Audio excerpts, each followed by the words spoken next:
Pourquoi un documentaire sur le vivre ensemble? Eh bien, parce que c'est un enjeu de société, une responsabilité partagée. C'est aussi le geste que nous posons au quotidien de façon individuelle. Safima est un organisme d'accueil et d'intégration pour la personne immigrante qui choisit de s'installer dans la MRC de l'Assomption. Nous accompagnons la personne immigrante dans ses démarches. Aussi, nous organisons des ateliers collectifs, des activités de groupe dont le but est de socialiser, d'apprendre à se connaître, de se former et de s'informer aussi.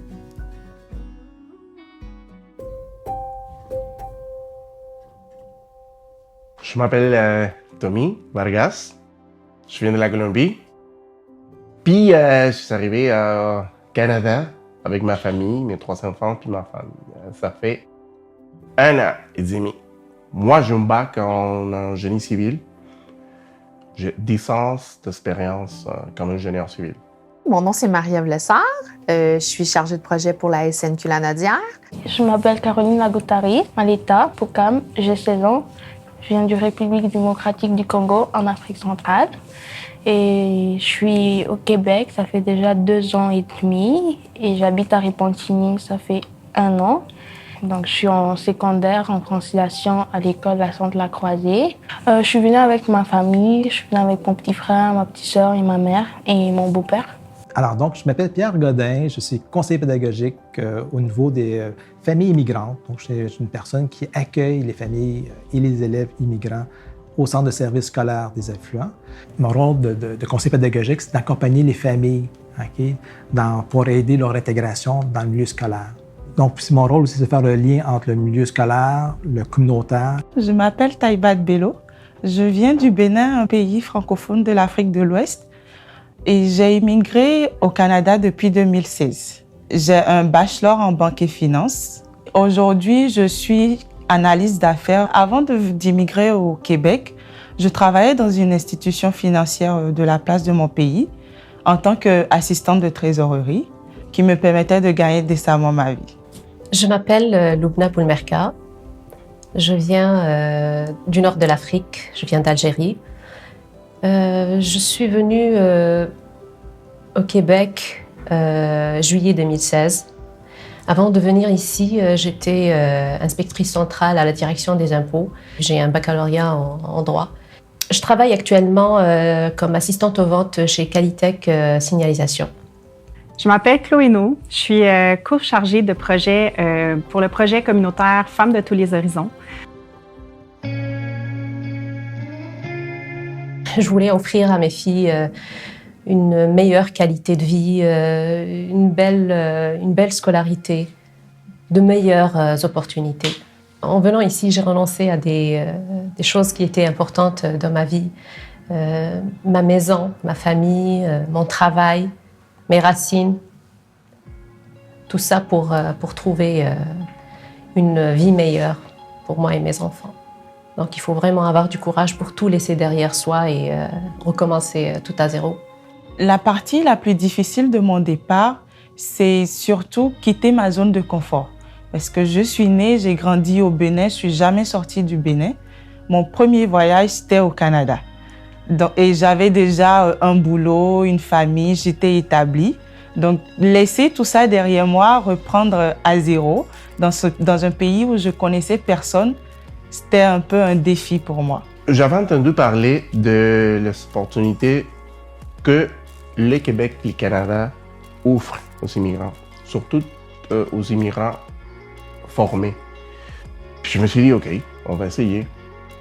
Puis pour moi, je fais mes valises, je fais mes sacs à dos, puis OK, on s'en va. Pour ma femme, c'était plus difficile, puis pour mes enfants aussi.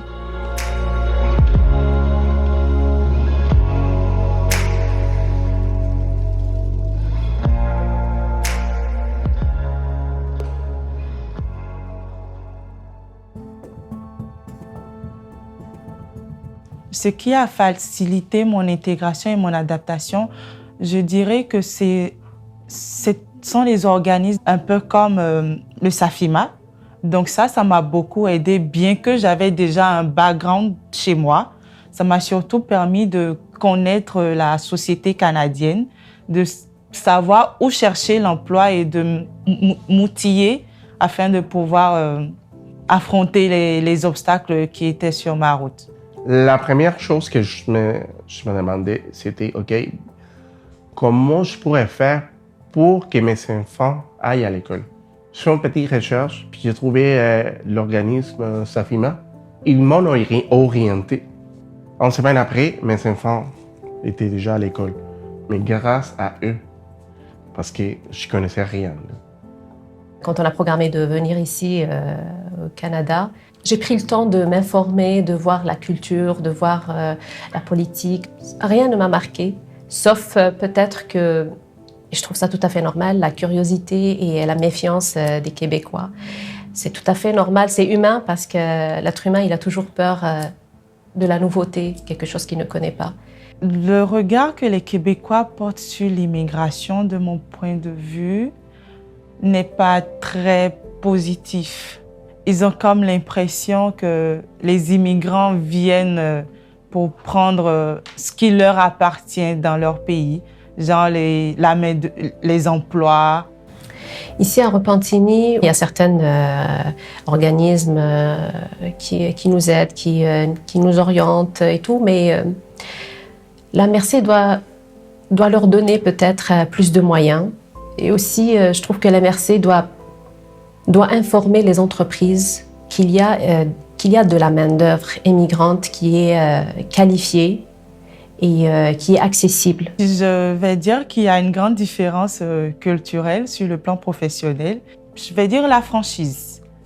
D'où je viens, lorsque tu fais par exemple un couac professionnel, genre une erreur, ton manager, il te le dit sans passer par des détours directement.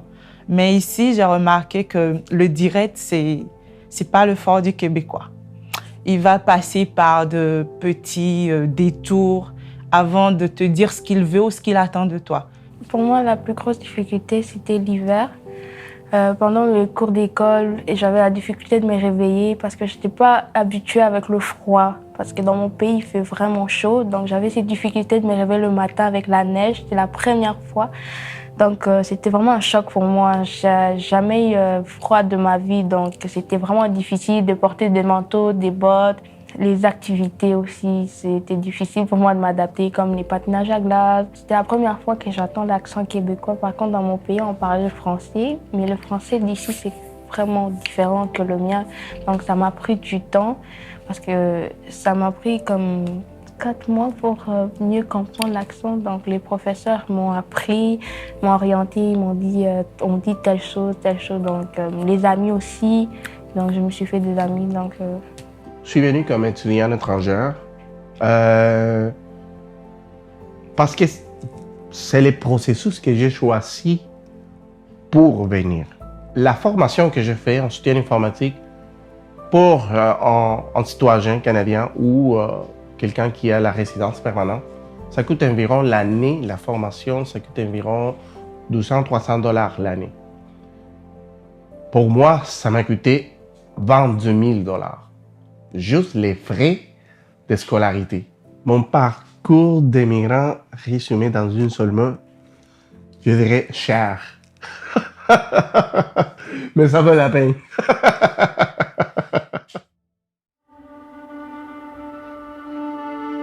J'ai réalisé avec le temps que quand on parle d'immigration, c'est extrêmement complexe. Puis les personnes immigrantes ont des parcours extrêmement diversifiés. C'est qu'on a tendance à voir le Québec et le Canada comme des sociétés d'accueil qui jouent un rôle au niveau humanitaire et qui vont accueillir à bras ouverts des personnes qui fuient la persécution et que ces personnes-là devraient être reconnaissantes d'être accueillies. Puis je dis pas que c'est pas vrai, mais je pense qu'on oublie trop souvent que quand même, encore en 2020, la majorité des personnes immigrantes qui s'établissent au Québec, elles sont sélectionnées sur la base de leurs compétences, sur la base de ce qu'elles peuvent apporter, notamment sur le plan économique, pour des raisons aussi démographiques souvent, parce qu'au Québec, on vit un vieillissement important de la population et souvent, statistiquement, les familles immigrantes font plus de bébés que les familles natives du Québec, mais aussi, en tant que société, les personnes immigrantes apportent beaucoup à la société et ont toujours apporté beaucoup historiquement.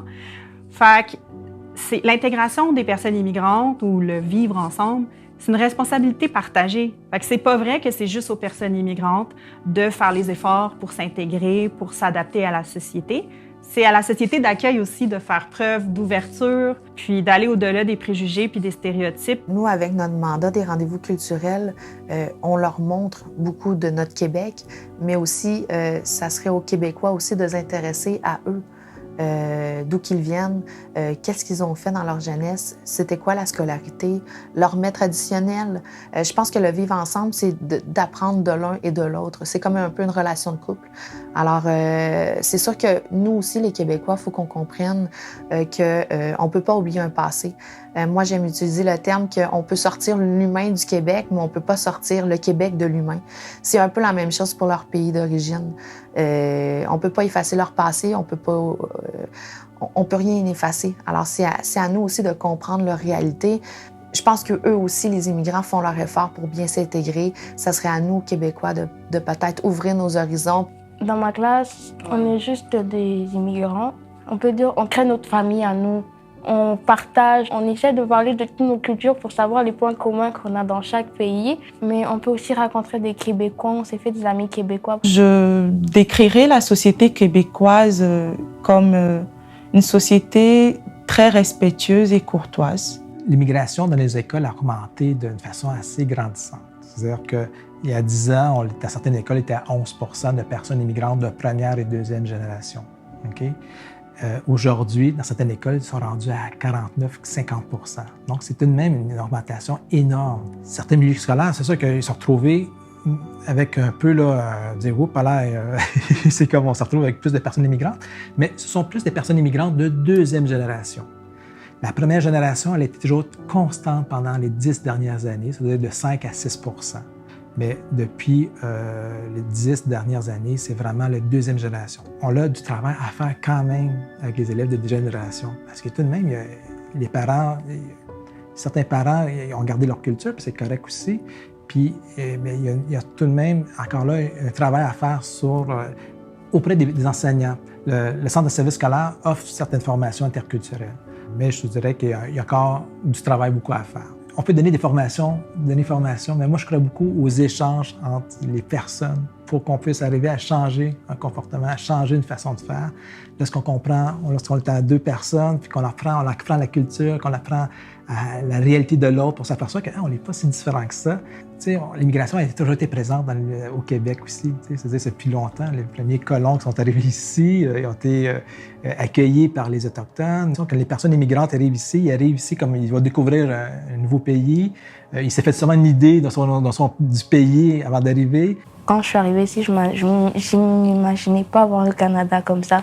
C'était différent dans ma tête. Puis je pense que c'est important que le milieu puisse bien l'accueillir. Je pense que souvent, l'erreur qu'on fait, on va parler au nom des personnes immigrantes en se disant, on travaille avec eux, donc on connaît leurs besoins, donc on peut parler en leur nom. Mais je pense que c'est une erreur parce que il faut être à l'écoute d'abord.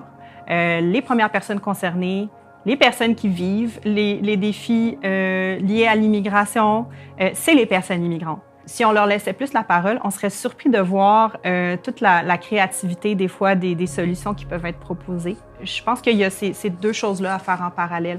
Écouter les personnes, puis de notre côté, nous informer, nous documenter. Pour le vœu que j'aimerais faire par rapport à la merci de l'Assomption, c'est un peu, je prendrais une expression qu'on dit, ça prend tout un village pour élever un enfant, et j'ajouterais un peu que ça prend un enfant pour élever un village. Mais il va avoir un effet radiant sur ses parents, sur ses amis alentours.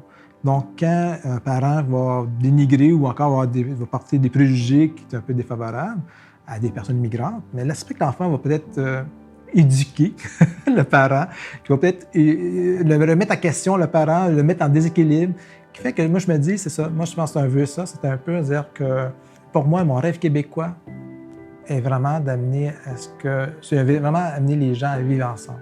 Pour favoriser les vivre ensemble, j'aimerais qu'ils ouvrent une maison de jeunes pour les immigrants et les Québécois, pour que nous, les adolescents, les jeunes, qu'on puisse se réunir là-dessus et qu'on puisse se faire des amis en été, parce que les écoles sont pas ouvertes. J'aimerais qu'il y a des immigrants qui arrivent en plein été, comme moi, qui puissent trouver un endroit où ils pourront se faire des amis, pourront discuter, apprendre la culture québécoise. Mon rêve québécois serait d'avoir une retraite paisible.